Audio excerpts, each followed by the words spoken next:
Okay, so one of my favourite hobbies, which is shaping Mozart. One of the finest composers, just to shape and to bring out the delicacy of the music. Let's take the first phrase, because the first phrase is an object lesson in gracefulness. If you just play the notes, it's a nice tune. It's a nice tune, you know. But if we follow the slurring, then we get something a little bit more special. So remember, when we see a slur, it's a da-dum opportunity. And we lean on the first note and we make the second note lighter, like a da-dum, da-dum. Da-da-dum, da-dum, da-dum, like that.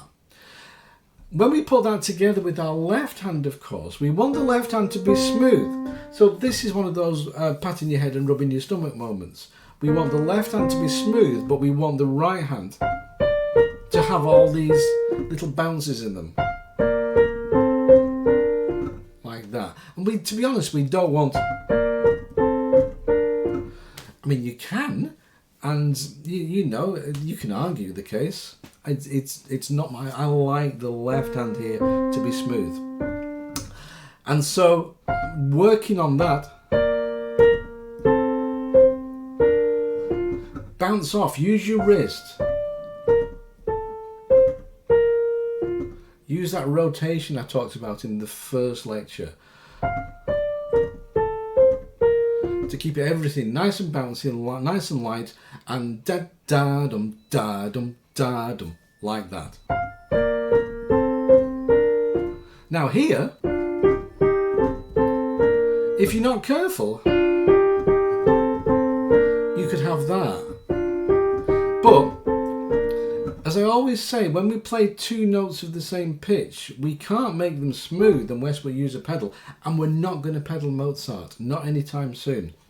So we're not going to be using a pedal.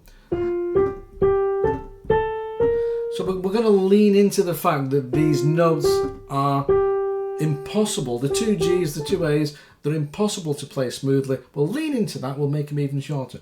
And we'll go da-dum, da-dum, da-dum, da-dum, like that. Da-dum, da-dum, da-dum, like that. And that's much nicer. And even though there's no slurring over it, we can use that artistic interpretation that we've got, our artistic skills. We can look at the first phrase and we can say, well, the first phrase is da-dum, da-dum, da-dum, like that. But the second phrase, we can do the same thing. And why not? We can make it. So from, we can go and repeat. And very often in Mozart, when he repeats something, it's good to play it like an echo. So this is MF to play. So the first one, you could make the second one like that. And just start to experiment with the dynamics, because that's quite nice. You could do that. You could write it in. Just even put a little P in there if you like. And I didn't do that so that you can experiment, but I would do that. And then when you get back to the end of the line and we go to when we're on that one, bring that back up to an MF again. And let's do the same thing. So da da dum da dum da dum, and smooth the left hand.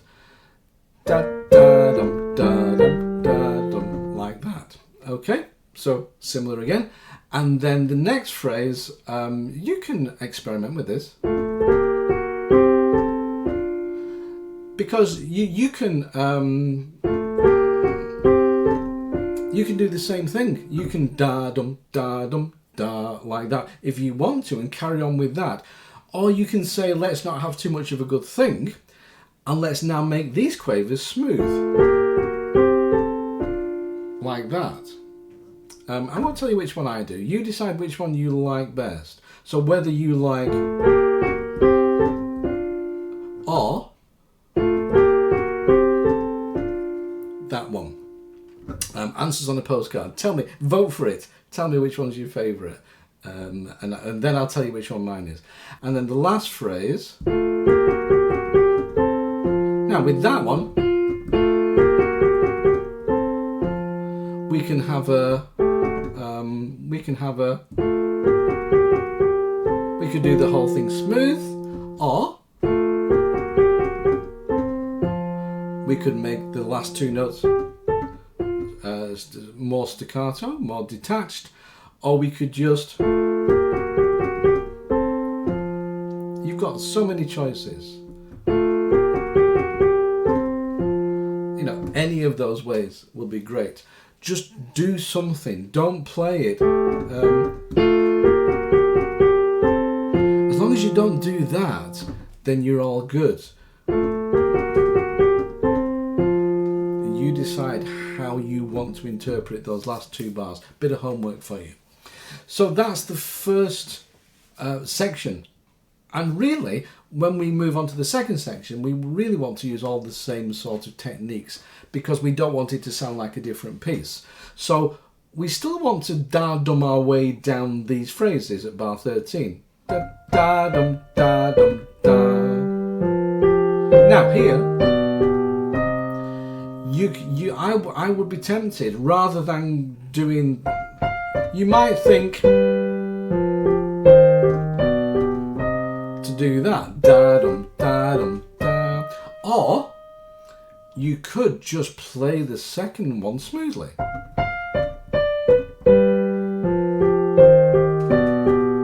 Which I quite like actually, because you can have too much of a good thing and then do the same thing for the next two phrases, da-dum your way down, da-da-dum, da-dum, da, and then smoothly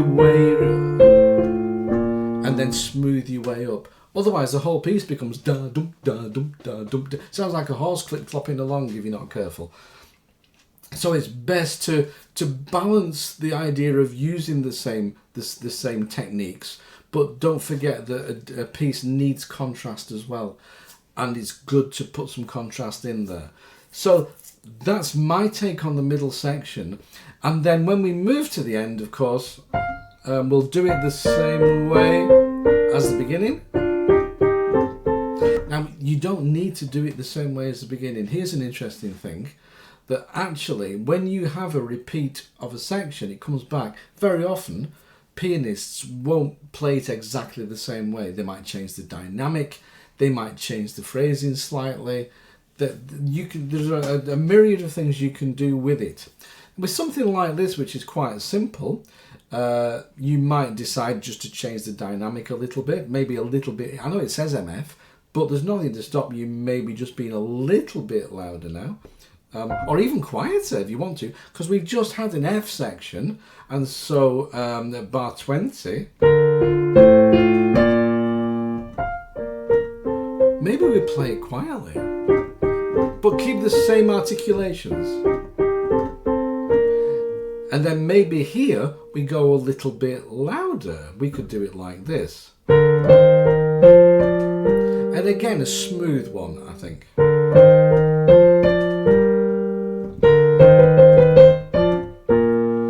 And at the end, because we want to make it sound like the end, let's just pull the notes back a little bit. And let's also detach them as well. Like that. So we're not going, which is a little bit meh. Let's make it a nice bouncy ending, shall we? Like that. Just a little bit of a rit at the end, and just bouncing the last couple of notes, just to give that feeling of finality. You can have a lot of fun with this piece, experimenting with different things. Remember, music isn't just about learning it rote. You don't just want to copy the next person. You want to think about the way that you phrase these, the way that you enjoy phrasing them, the way that you think they should sound, based on some of the things we've talked about. There's nothing to stop you doing whatever you like with this music. As I always say, the music police are not going to be coming around to your house. So use a bit of your artistic license. If you're a fully paid member, you should have your license, and so use it. There we have Allegro in B flat. Loads and loads of fun. Very, very delicate. Lots of da-dum opportunities, but not too many. I hope you've enjoyed those three pieces. I really do enjoy teaching them to people. I've been teaching them to people for years. And so I hope you get many happy hours both learning them, but then after you've learned them, of course, I hope you've got many, many more happy hours to come where you just play them as part of your repertoire and just enjoy playing them. I'll see you around as ever in future courses. I'll see you in the discussion group. I'll see you in the live sessions. Don't be a stranger. Take care. See you soon. Bye-bye.